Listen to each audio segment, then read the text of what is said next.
কিরে দাঁড়াছি কিসের জন্য? কিছু লাগবে? না ভাই লাগবে না। তাহলে যা এখান থেকে। আরে আরে চুরি করে নিয়ে গেল। কিরে গিয়ে ধর। আচ্ছা ধরছি।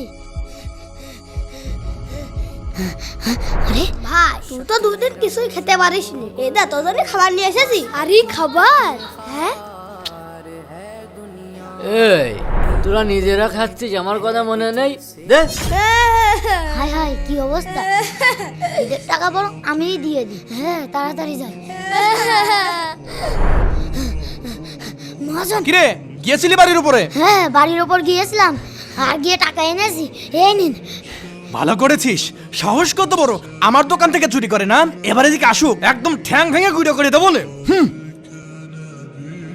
বন্ধুরা, কিছু মানুষ পরিস্থিতির কারণে চুরি করে। আমি কি কাজটা ঠিক করেছি? কমেন্টে অবশ্যই জানাবে।